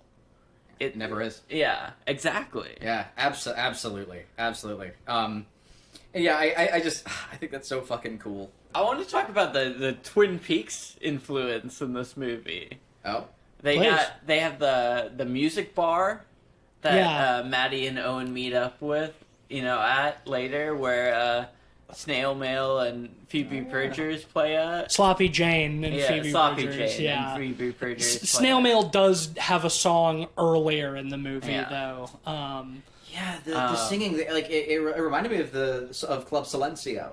It reminds me of the bar in The Return that they go back to. The Roadhouse all the time. That whole scene is very cool, because this is after Maddie has disappeared for years, and inexplicably shows up again out of nowhere and comes to Owen and is like, I have to tell you the secret truth of the universe or whatever, you know. Tells him to meet her at this bar on like the edge of town or whatever. And it starts out, it's basically just like a concert video kind of Sloppy Jane and Phoebe Bridgers like playing like a very, you know, soft, beautiful kind of Twee, twee, but yeah, you know, I mean, I like Phoebe Bridgers. Whatever, I'll Acceptably admit it. twee. I'll admit it. Twee can be good. Yeah. I like this is a good tweet. I like some sad guitar girls. Yeah, same. But so it starts out with that, and it's like that's when they're sitting and they're starting to talk, and then like as they're having the conversation, that song ends, and we see that they're doing like a set change, and as this is happening, Maddie is basically telling Owen that like, this reality, not real. The pink opaque, that is the real reality. You and me are the characters from the pink opaque, and we drank Mr. Melancholy's moon juice, and he buried us alive, so now we're in the fake reality. We have to get back and start season 6 of the pink opaque. I mean, that's so Twin Peaks. Yeah, very much so. Right? Yeah. Like, And as this is happening, and this is very much like freaking Owen out, and then the set changes, and they bring on sludge metal band King Woman to do the complete opposite of the Sloppy Jade and Phoebe Bridgers set, as like the total tone, like the psychic tone of this scene is like totally shifting. I thought that was fucking I love how, like, Awesome. during the resonant moments of, like, what Maddie is saying, you're getting the feedback of, like, the changeover Yeah. between the bands as, like, you know, the aux cord is pulled and you're getting that, you know, raw sine wave. The feedback sound, It just hits so hard. It's does. great. Overall, it's yeah. that feeling of like seeing a friend from childhood come back, and it's like kind of upsetting because the fantasy of youth is changed and is shattered, and you don't want to have to face it, but you should, and you have to push through it. And he doesn't. He pushes back away again. Well, and you know, that's another element of, like, the pink opaque, like, memory that they're going at. Like, the memory of who they remember Maddie as is different than what they're experiencing. The ice cream monster There's dissonance. is not as cool. Yeah, there's dissonance reality there. is sunk in. And it's hard to Great grapple with. fucking metaphor. Yeah. Yeah. And I love that. I also in one way, like, I really related to the protagonist also, was like being a young boy and like the weird kind of shifting landscape of like making friends with girls. Like, as a young boy, so much of media is about like romance. Like, even like kids movies, like usually like they try to like find a way for it to like end in like a oh, they're like they have a little kiss Soft or something, like romance, something yeah, soft. soft And it's like it's romance. always like forced into those relationships where like realistically as a kid, like I had so many platonic relationships with girls, you know, where it was just like we both like TV shows, we want to hang out, and like it doesn't need to be about anything past that. And Not me. I had lots of female friends, but I was in 3rd grade trying to get pussy. Trust, get out of here. And so like Dudes rock, am I right? Am I right? And like I thought, like, even though like yes, the core of it is that they're the two girls, you know, in the show, like I also really related to the platonic elements of it. Like, I have my own experiences, you know, as a kid, like kind of like being spirited away by this like older girl, you know, like who just wants to show me the world, you know. And What happened to you? whatever. Did you get abducted? Did you get kidnapped and molested? No. Again, it was platonic. They were showing him the world, all right. No, shut up. An older woman spirited him away to show him the world. No, this is what I'm talking about. I It's mean, like, it also his be- memory of it is different than reality. reality. So, Yeah, like, shut up. But like, he was molested. That's but right. he He's doesn't gonna think one of day it he's as gonna be that. sitting. Jesus Christ. One day he's gonna be sitting in a chair and he's gonna remember this mysterious older woman parading him around in a dress, and it's gonna hit him. He's gonna find the home video up. footage, and it's gonna be like a 40-year-old woman. Oh, it was like you know 4 or 5 years older, like, you know, which 40. shut up. But like, you know, like just like an older, cooler teen, Like again, like about the difference in the. They're like 2 years apart in this. Yeah. Which again, when you're a kid, is a lot. It is, yeah. When they meet, he asks her what grade she's in. She's like 9th. What grade are you in? He's like 7th. She's like, you're a baby. Yeah, it's like yeah, when you're a that kid. Conversation when I was a kid, everyone has. I think. Yeah, and you could tell he was kind of offended by that. And now that I'm 30, just everybody right who's under 26 is a baby. I thought that like him lying about where he's staying that night and sneaking out, like, and again, not sneaking out to do anything illicit, just to watch a TV show. Like, yeah, I think we all did that as kids. Like, I really believe it. We talked about how like there are almost no lines with the dad. I want to talk about the one real line there is with the dad when he's in the backseat of the car with his mom and they're driving home, and oh fuck! Wait, help me. How does this go? Because it's really he asks if he can stay up past his bedtime to watch The Pink Opaque. Right. Because he's not been allowed to do that, and the way he's been doing it for these years is Maddie has been leaving him VHS tapes in the school. They never talk in person, so very much they're like the characters in the show on different sides of the county. They never in person, but they connect across the psychic plane, right? Which is for them the shared show, and she leaves all the notes and stuff. But yeah, so he's asking his dad, he's in 9th grade, he's like, other kids in 9th grade don't have a bedtime, like, can I stay up and watch The Pink Opaque? And the dad is just kind of silent for a minute, and he just kind of like half turns his head. Again, this is Fred Durst. Kind of like half turns his head. Scary Director of the Fanatic. Director of the Fanatic and frontman of Limp Bizkit. And he kind of half turns his head back to the scene. He's like, isn't that show for girls? And that's the only line he has in the movie. Doesn't he say, because he says, like, other people in my grade stay up late, and he says, that's just a front for girls. No, he says, isn't that show for girls? Yeah. Yeah. Oh, okay. Isn't that show for girls? Yeah. That's his only line. That's his only line in the movie, yeah. Otherwise, he's just sort of like a menacing, looming presence on the... I misheard it again with the mumblecore shit. I thought he said... It's not mumblecore, it's very clear. It's a clearly enunciated line. Okay, you just You're misheard just it. not paying attention. I was paying You just attention. misheard I was very it. focused on the movie, but He said, isn't that a show for girls? And Owen doesn't answer, and it's like, that's like the perfect way to shut a young person down who is coming to terms with their sexuality and their gender and all of it. Is like, oh yeah, isn't that a show for girls? Well, I mean, that's the most clear example of the patriarchy, because like, what does that even mean? Yeah. Like, the show for girls could be a show for anyone, really. Like, just because it has women leading. You're just it. saying that because you're such a big My Little Pony fan. Yeah, Ben. Outing Ben as the brony that he is. Yeah. Oh God, no. Cleveland No. was molested. Ben's a brony. I'm perfect. I have no faults. We'll find one. You Give us can some time. you can try. I will. You can try, but you won't. He likes anime girls. That's not I've based, seen based your body on what? pillows. Yeah. I Based can on pull it what? out of your room right Go there. get looking it. at Go it get the right body now. pillow. Go get it. Go get it. Okay. You guys hear this sound? That's me fluffing Tisa's anime body pillow. It's Yeah, so I see crinkly. it right here. It's, Yeah. Why is it so It's like questionably rusty? aged. Yeah. This is fake news, folks. Yeah. You can't trust what you hear on the radio unless it comes out of my mouth. Yep. Okay. So, I was going to make a comment that I know that I would then ask you to cut from the podcast, but then you wouldn't, so I'm not going to say it. But Cleveland called me the N-word, and I cut it out of that the is not- podcast. No! Cleveland called me the I N-word. heard it. He called me the N-word and the bad slur for trans people, which does, and neither of those even make sense.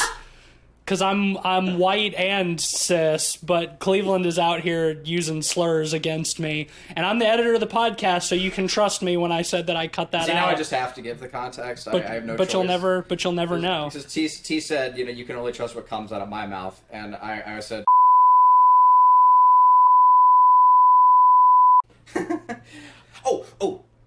something else that in any other movie I would find super obnoxious, but here I actually loved. The way that the trans flag is incorporated into scenes. I across the found board. that a little on the nose, but again, there's a sincerity to it Yes. that like It's earnest. gives it a bit of a pass. The intent is Again, clear. I sort of prefer the obliqueness of something like World's Fair to kind of the directness. But that's, I think, ultimately a personal preference. Sure. But again, I think this film has an important and pointed message that needs to be heard by the people that it's directed Sure, towards. yeah. So I think that directness is poignant. Yeah, and again, here I see it as confidence, largely because it is regularly it's extremely established. confident. It's extremely confident. It is No doubt about that. It's regularly established throughout the scenes and sequences. It's not a one-off thing, and also, most importantly, it's color in the scene. Like it's they had to go through like so much extra effort, right, to make these things. Like it's not just the color grading of the movie. It's aesthetically really beautiful. Like Yeah. I think So about good. Another like, reason they get away with it. the what did you call it? Like the big parachute. Yeah, that you played with as a kid in school with all the kids, where you get the big colored parachute and make Blue, a big white, and dome. pink, Yeah. very intentionally.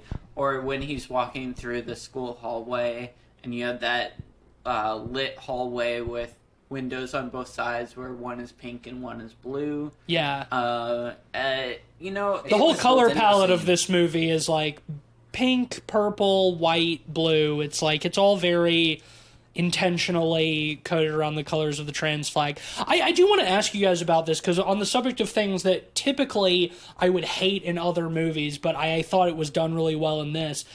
That scene you're talking about where he's walking through school, it's a long tracking shot following through school as he's on his way to the dark room to pick up the next tape from Maddie, and it's essentially treated like a music video. I think that might be the Snail Mail song. It's either that or the one where he's under the parachute at the beginning. And you get a bunch of kind of overlays where it's written on what correctly. she's writing to him on the tapes and like the notes and stuff and like things about the episodes, and it's just like the shot following him through the hallway as this stuff is like, this is the kind of thing that is like, it's like so like fucking Degrassi coded that like the fact that I didn't hate it was earnestly surprising. I It's a feat.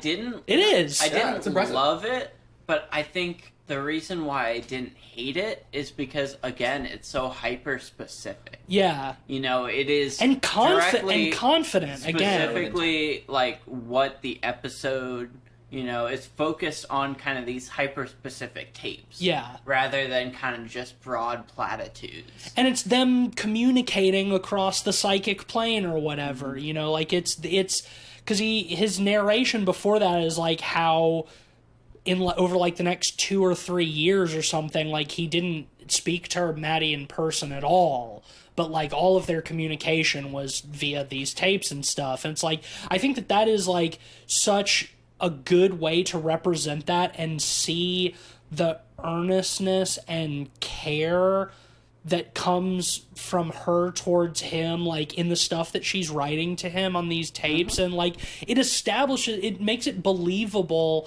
that they have this connection without ever having to actually talk in person. That's quote unquote psychic connection like the pink opaque characters have. Yeah. I think in that respect it works really well. I wanted to ask you guys about like Owen's direct addresses to the camera. Like at times he like starts to directly address to the camera, and like for the majority of the film it didn't work, and then there was the turn where Maddie kind of brings up like how like the alienation of the pink opaque experience kind of makes them feel like they're kind of watching. Yeah. Well, the alienation of the real world or whatever that makes you start narrating your life like it's a TV show. I agree with you completely. I was not sold on that for most of the movie. I was like, okay, it's not a big deal, but like I kind of don't love it until you get that added context later, and I think it honestly like makes all of that stuff like kind of hit it. Yeah. Even harder. hit much harder. Yeah. It's Yeah. like you don't dig it at first because it feels like almost cheap. Yeah. Right? And you're not certain about it, and then you realize that the intent there is so clear by the end. And no, I love it. It's such a great sleight of hand. Like it's very direct. She just straight up says like you monologue. You know, you're monologuing in your head because you think it's a 90s show. And but I think that's really cool because it's like those 90s shows always have that like, well, me and Jane were down at the park, like ADR over the top of scenes. It like, directly matches the cheapness of the pink opaque itself. yes. Well, and also at this point, she's trying to convince Owen that the pink opaque is real, is the actual reality, and that this real life is the fiction. So to have what we've seen of quote-unquote real life being narrated by Owen throughout it, it does sort of like flip that on its head a little bit. I like they do the same thing too when it's like flipping back and forth between Maddie explaining stuff to Owen and like the finale of the pink opaque or whatever, where Mr. Melancholy appears and captures them and pumps them full of moon juice and all this stuff. And they do the thing where the aspect ratio shifts, where the pink opaque has been in 3:4 and the rest of the movie is in 16:9, that during that it switches so that the quote-unquote real world is then in 3:4 and the pink opaque stretches out and becomes 16:9. I think that works that was incredibly cool, well. yeah. I think the effects of Mr. Melancholy are fucking incredible. Yeah. Like, it's like they're decaying. Their face is like decaying in like this moon figure in real time as like they're, giving It's these- like decaying and like regrowing. Yeah. Like that's and this is a It's character genuinely horrifying. This is a character that prior to this we've only seen as a Georges Méliès style man in the moon, like looming over the moon looks like a quesadilla. Yeah, I mean it looks goofy as shit. Like it literally looks like a cheaper version of the Man in the Moon thing, or Journey to the Moon. And then, so like for us to have that where we see the real Mr. Melancholy and for it to actually be like fucking creepy. Well, and it's like their voice is like dysphoric as well. It's like a feminine voice that's been pitched down. Yeah, that's pitched way down. The it kind of remind me of like some like The Knife or Fever Ray, like Yeah, stuff a similar. little bit. Which also is like kind of like horror adjacent, like dark electronica that talks about like gender norms a lot. So it was cool. Yeah, I can get that sort of similarity there. But yeah, with the movie, like with Mr. Melancholy, like he's got that Super Sentai fucking monster, like big rubbery nasty moon head that's just done, like a Psycho Gorman quality where it's like elevated beyond like those childhood visions of it.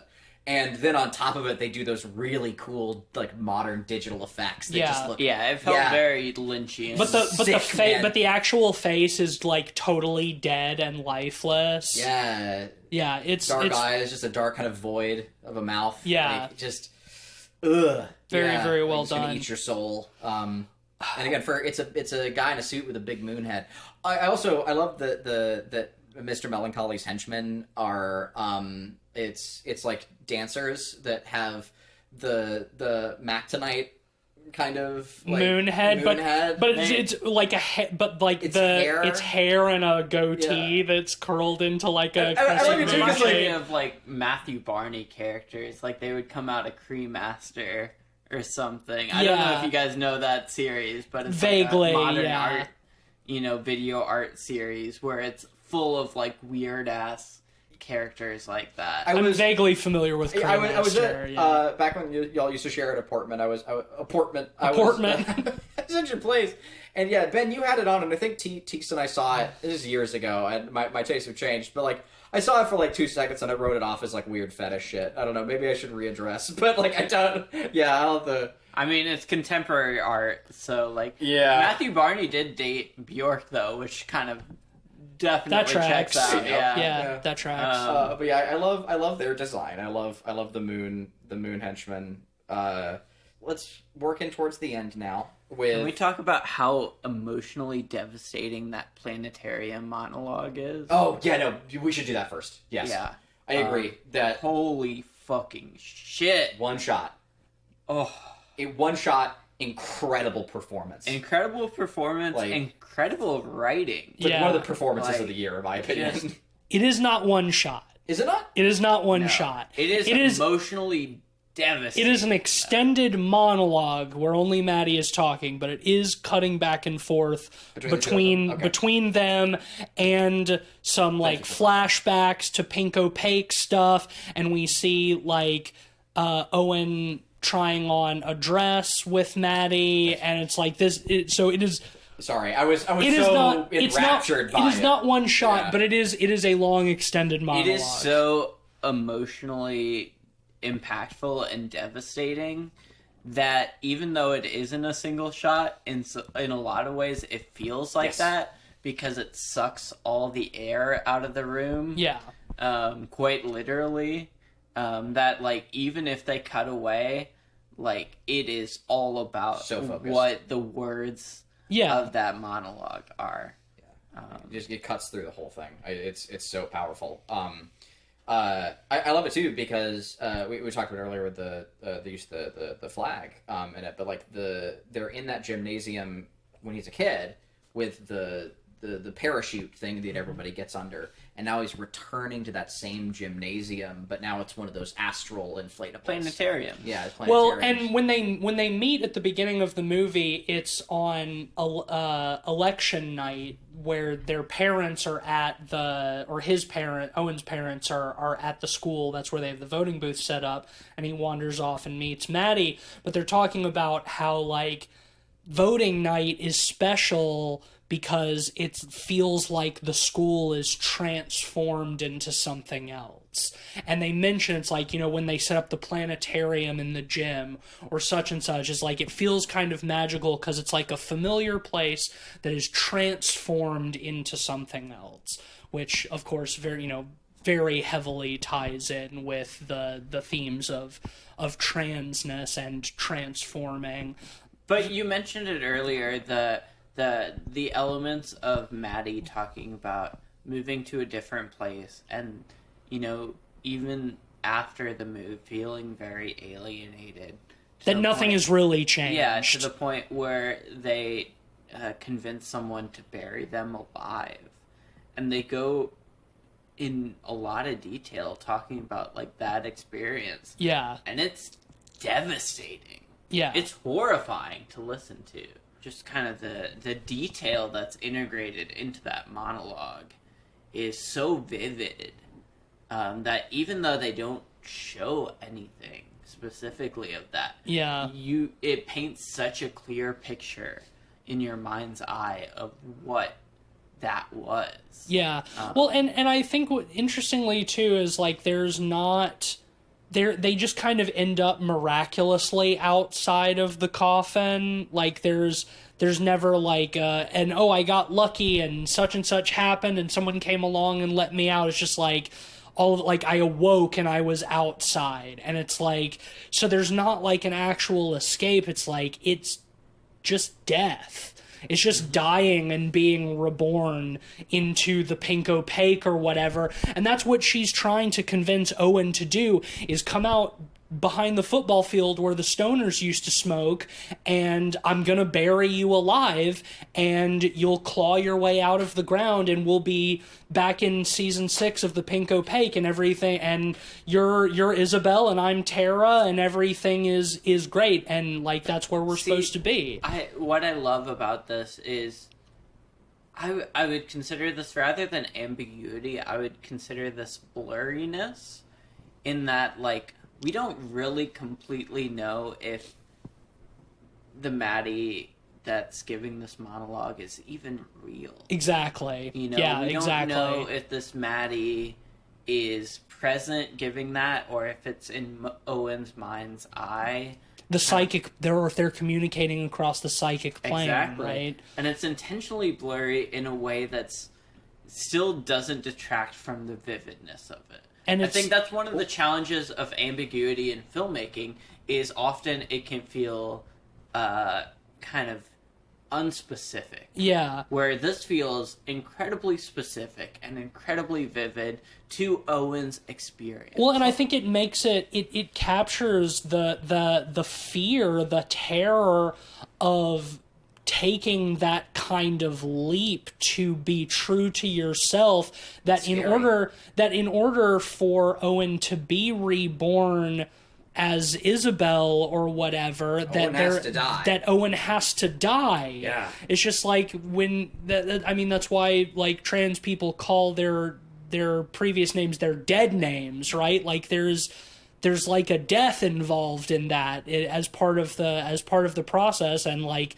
I mean, once again, speaking not at all from personal experience, but like, you can only imagine how scary that is and how terrifying, and Owen is too scared to go through with it. Like the fear and the melancholy keep him from that. But what I love is that like the movie doesn't treat it that like this is going to be an answer and that like everything is okay. It treats it very unreliably, very uncertainly. What is real, what isn't, and what would be the consequence of this? Is Maddie there? Like, what would be the consequence of going through with this?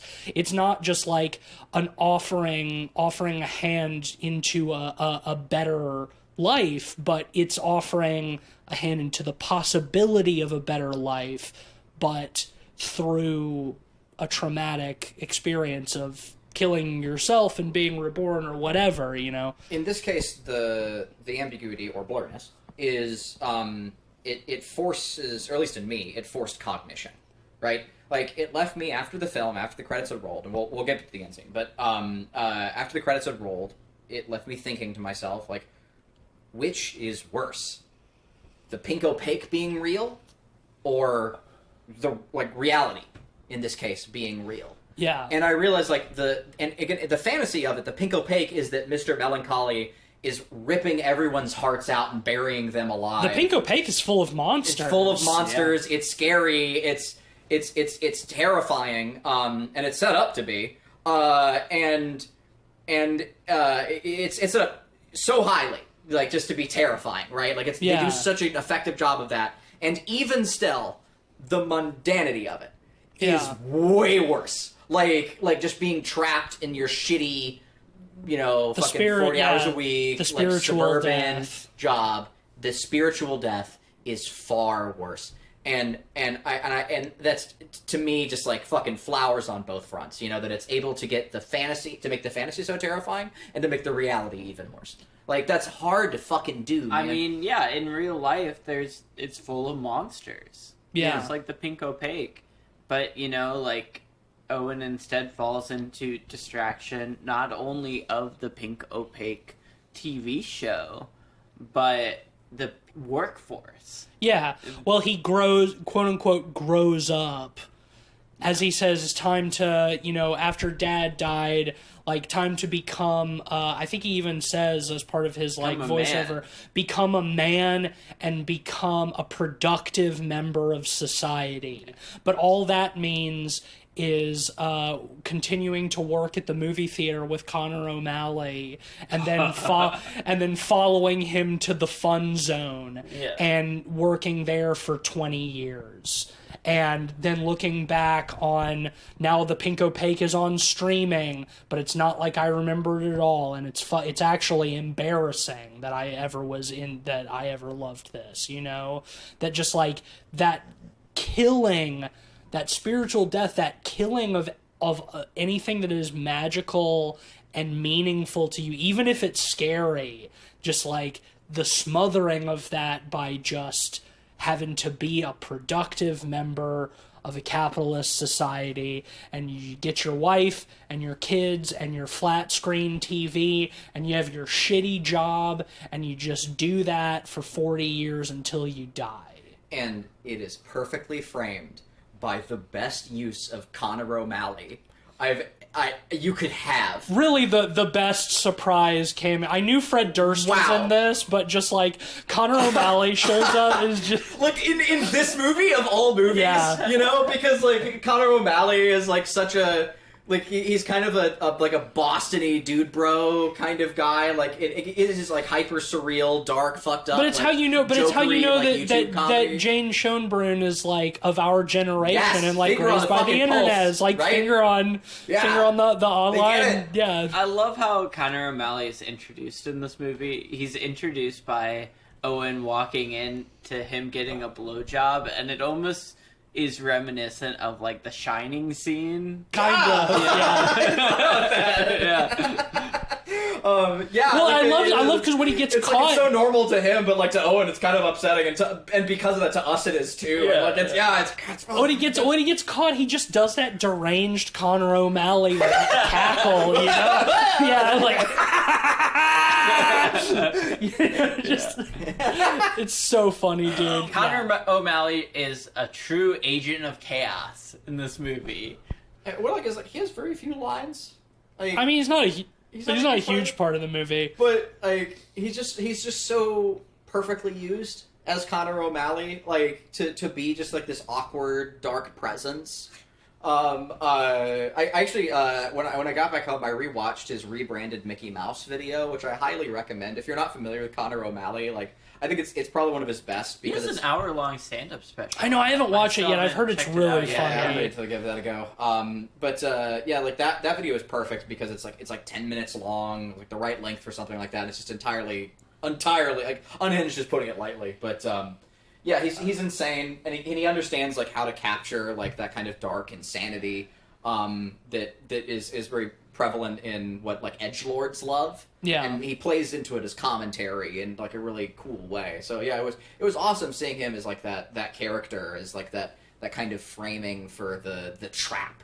You know, he sort of exists as the, you know, that suburban trap that you fall into. Well, somebody who's well adjusted for it, somebody who doesn't mind being the manager at the fun zone. Yeah, somebody who thrives in that, who has no higher the kind of person who has no higher aspirations, you know, who's fine with the drudgery. I love that he's kind of the most direct example, besides Fred Durst, of the patriarchy specifically. Sure, yeah. You know, after Owen accidentally walks in on him getting a blowjob, like there's a scene of them all like hanging out, and Connor O'Malley is very confrontational about it. He's bullying. Yeah, he's bullying. He's like, "Did you like what you saw there?"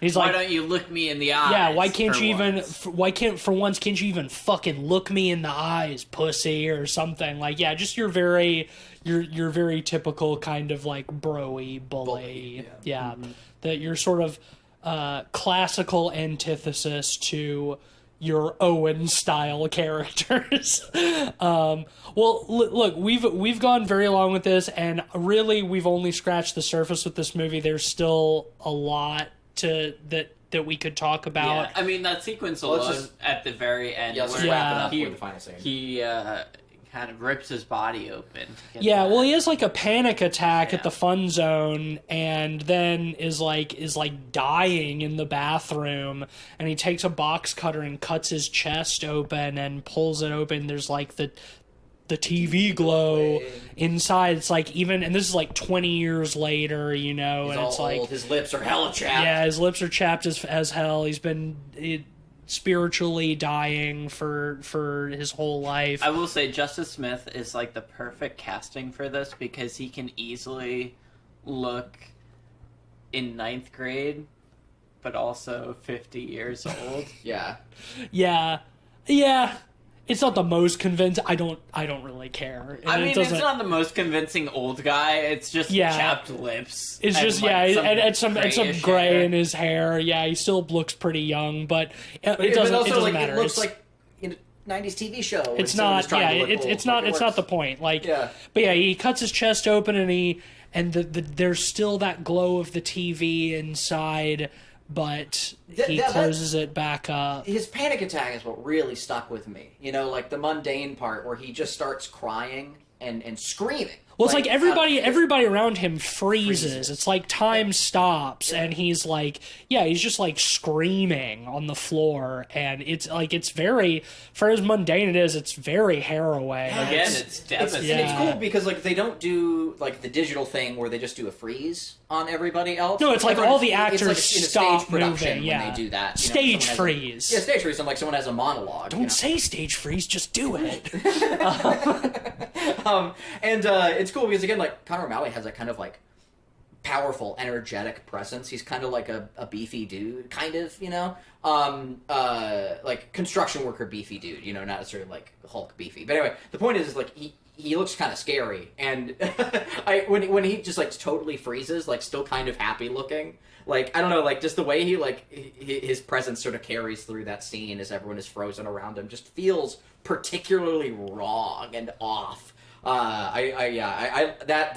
panic attack really stuck with me. And then, as we've said, he goes into the bathroom and like there's the fantasy of like the TV inside of him and the rest. And then he just or in a panic, he walks out of the fun zone, just apologizing to people, saying, "Sorry, I'm trying a new medication. It's not working out." And then boom, the movie. And nobody's paying any attention. Nobody's No one acknowledging cares. him at all. Yeah. It's like he's doing these He's stammered apologies. Everybody's sorry, I'm on a new medication. I'm sorry, and it's just like nobody is paying attention at all. It's totally invisible. And and then the movie just ends. Yeah. And terrifying. Yeah, There's really. something so pathetic to that, ending where he's apologizing and no one's even, giving him the time of day. And and again, as like the viewer, like we're there. I just wanted to jump into the movie and give him a hug. Well, it's like, but You know, and that's why everybody freezes when he's freaking out, when he's having the panic attack. It's all internalized. Yeah. Nobody notices. Nobody sees how he's suffering. And, I think that's, from what I hear, what a lot of like closeted trans people is like, nobody knows that you're suffering. Nobody knows how how it feels like you're dying on the inside. And it's like, I think this movie, like especially the end part of this movie, just like captures and crystallizes that in like such a way that even a handful of cis white dudes like us can feel that. I mean, well, at the same time, that's how depression feels like Sure. a lot of times. Too. Sure. Like, it's suffering internally with, the world not really Absolutely. understanding It's there's definitely a baser point of relation. Anyway, let's rate this. I think obviously great movie. Check it out. There's a lot to see. There's a lot to be gleaned. There's a lot to be experienced. So see it. Cleveland, start us off again. How you rating? Yeah, I think you know what's coming. Going to be an easy 5 from me. I adored it. It's difficult for me to talk about, not because of the subject matter, but just because I enjoyed it so much. I'm so excited about it and moved by it and terrified by it that it can be difficult for me. Easy 5 out of 5, 10 out of 10. Ben?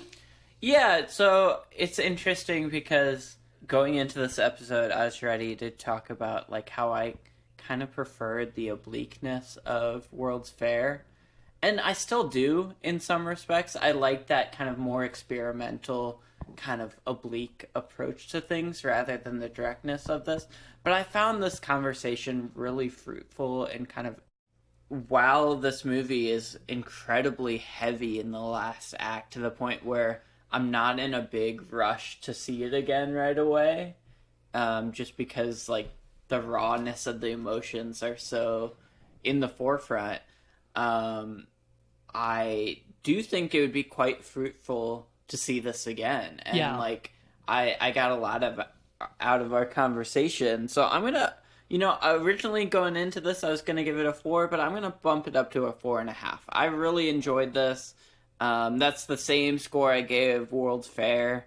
I think they're both incredible movies, and I'm so excited to see what Jane Schoenbrun puts out next. Yeah, I'm gonna ditto that pretty much exactly. After we watched this a couple of days ago, I gave it a 4 out of 5. But after having a couple days to think about it and this conversation, I'm also going to bump it up to a 4.5. I think it's yeah, close to my horror pick of the year so far. I think I just rewatched the first Omen, and I think just in terms of my taste, it edges it out slightly. But yeah, I mean, ultimately, like a really great surprise. I think I only gave World's Fair like a 3.5 out of 5. So for me, this is just a step up in every way. I think Jane Schoenbrun followed all their best instincts from World's Fair and just made a much more pointed outcome here, and just, yeah, really, really fantastic film. And if you were ignorant like I was and saw the trailer and think that looks like bullshit that I can't relate to, give it a shot. I think that it's rewarding. But yeah, like you said, Ben, a really heavy, devastating watch, something that I don't think I'm going to go back to soon. But I might watch it again tonight. And actually. I mean, really loved it. you talk about the trailer, and like there's elements to this movie that are very A24 core. Yeah. Oh, yeah. I think of like characters, It's a vibes piece. prolonged shots of characters dissociated staring. Yeah. You know, and like I think it just resonates so much in this movie because it's so niche and hyper specific. yeah. And one of the things in the trailer that I thought was a little annoying is that, like, it's like instantly iconic soundtrack with all of these artists, Snail Mail, Phoebe Bridgers, Sloppy Jane, blah blah blah, all of that stuff. I thought I'd be annoyed by it, but honestly, great soundtrack, really great soundtrack. And the score, the original score, is by Alex G. Yeah, who also did the soundtrack for World's Fair. Oh, interesting. Yeah. I don't think I realized Yeah. that. Yeah, I thought the score and all the original songs, really great. Mm-hmm. Yeah, overall, huge recommendation. Check it out. So that's our mid-year catch-up. Next week, we're back to new movies once again. Quiet Place Day 1 is coming out. We're going to go see it. We're going to talk about it. We predicted it in our first half of the year predictions, so we do have predictions for that, but we'll roll them over, obviously. So, yeah, do come back and listen next week to that. Cleveland, give us a quick sponsor. Quick. All right. This episode of all episodes is brought to you by the taste of forgotten childhood whimsy. Wow, perfect. How relevant! That is incredible. Okay, so yeah, the sponsor shelf picks these at random. But you know, like lately, have you just noticed they've just really been lining up? Like, Yeah. So this episode was The sponsor shelf is all knowing. pointedly, brought to you by the taste of forgotten childhood whimsy. Tastes a lot like lunar juice, if you ask. Yeah. All right. Well, that'll do it for us this week. If you like the show and want to support us, leave us a 5-star rating and review. Share an episode with a friend. Maybe it's this episode. Who knows? Or maybe it's a different one. You can, of course, become a Patreon supporter at patreon.com/podpeoplepod. You can get early episodes, Discord access. You can recommend us movies to talk about, all that good stuff. Shout out to our honorary pod boys, Sam, Zach, Micah, and Mitchell. Forgot to shout them out last week. Sorry about that. Jeez. Gents, I know. So double shout out to y'all this week. And of course, you can follow us at letterboxd.com/podpeoplepod, where you'll find a list of all the films we've talked about on the show with our average ratings and links to those reviews. I don't have a particular recommendation this week. I've just been watching a lot of Deadwood. It's a good show. Just finished up season 2. Good television, cowboy time. Totally unrelated to anything we talked about in this episode, but good HBO cowboy show. I'll just quickly follow that up with I watched the Deadwood movie recently, also very good. Hey, I'm gonna watch that once I finish season 3. Hell yeah. I have something incredibly connected to this movie. Perfect. I was hoping you I would. saw the TV glow. There's a movie called Mysterious Skin by Greg Araki, who's a very famous LGBT director, and it covers very similar themes to this. It's about kind of a youth and gets obsessed with alien abductions. He forgets 5 hours specifically of his childhood youth Oh, it's And- baby Joseph Gordon-Levitt. Yes, he is. 2004. In it. Okay. He plays a teen prostitute in it. Wow. It is a brutal, harrowing film, but it is also an incredibly tender, emotional film, much like TV Glow, where it's incredibly heavy, but it covers a lot of the same themes as kind of hyper focusing on specific niches to kind of distract yourself from the horror of your traumatic reality. At its core, it is about, children being molested and coping with that experience. But it is an incredibly powerful emotional film. And honestly, I would recommend it to anyone that enjoyed I Saw the TV Glow. It's not an easy watch by any means, but it is an incredible film. When I googled Mysterious Skin, the first question that came up is Mysterious Skin hard to watch? Yes. In fact, I recommended it to one of my ex-girlfriends, and they called crying, extremely upset at me for recommending it. Womp womp. Yeah. I was like, well, at its core, it ends up in a really warm, kind of emotionally cathartic place. Sure. But it is not an easy watch. Well, we hope that this has been an easy listen and that you enjoyed the conversation.